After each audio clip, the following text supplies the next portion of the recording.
Misa ka na ngadto sa napulo ang patay sa naitabong disgrasya sa National Highway sa Barangay Batumelong sa General Santos City kagahapon sa hapon. Lakip ang usak ka buntis. Ani report ni Jess Tony Humamil. Sa ulahing update sa Traffic Enforcement Unit sa General Santos City, napulo na ang namatay sa panagbangga sa van o wing van truck pasado alas 3 sa hapon kagahapon sa Purok 4, Barangay Batumelong sa General Santos City.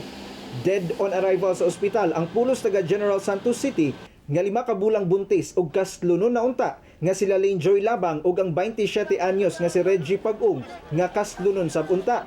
Dead on arrival sab ang van driver nga si Noel Podadera nga taga Pulumulok South, Cotabato ug laing upat pa kasakay nga sila si Maylin Donaldo nga taga General Santos City, Alfredo Abatoyo nga taga Alabel Sarangani, Ryan J. Nunez nga taga Pulumulok South, Cotabato o Carlo Advincula nga taga Tupi South, Cotabato. Patay sab samtang ginatambalan sa ospital ang driver sa wing van truck nga si Cesar Andaya nga taga Hagonoy, Davao del Sur ug ang laing duha pa ka mga pasahero sa van nga sila si Salvacion Masugbod ug Rose Ann Macpal nga pulos residente sa General Santos City. Upat sab ang samdan sa itabo.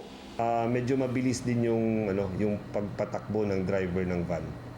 And then after nun, doon na sumabog yung gulong niya sa likuran sa may kaliwa banda at hindi niya na nakontrol yung van.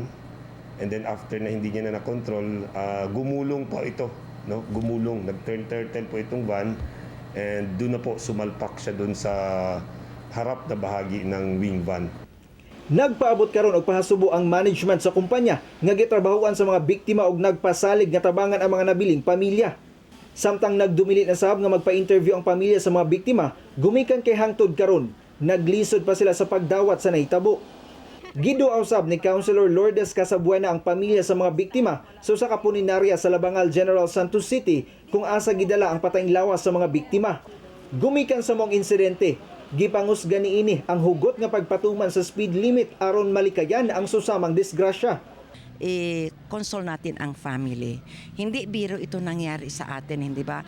First time ito nangyari, I do not know, no? To sympathize this family, kay alam mo, it's not a joke to lose someone, head of the family, na may anak ka dalawa, maliliit pa, ang iba, siyempre, ang lalaki lang naghahanap buhay. May speed limit tayo because of this incident, no? Huwag na natin siguro hintayin pa. Magdating ng panahon, hindi lang itong mangyari. There will be more and we'll be losing lives na inosenteng buhay. Nagpahinumdum sab ang TEO Jansan sa mga motorista nga i-check gayud ang sitwasyon sa mga sakyanan una mo biyahe.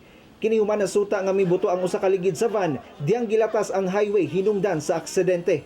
Siguro i-recommend natin yung lalo na pag bumiyahe tayo ng malalayo, i-check natin, no? Check natin yung mga sasakyan natin, yung roadworthiness ng mga sasakyan natin, lalo na yung gulong. O check natin kung kaya pa ba nito ibiyahe ng malayo na ganito na lang kanipis, no? Huwag natin isakripisyo yung buhay natin, yung gulong, yung pera na magagastos natin diyan sa pagbili ng gulong napapalitan yan, naiipon yan ulit, pero yung buhay hindi na talaga yan mapalitan. Kauban si Bong Vicencio sa kamera. Ako si Jess Tony Humamil para sa One Mindanao.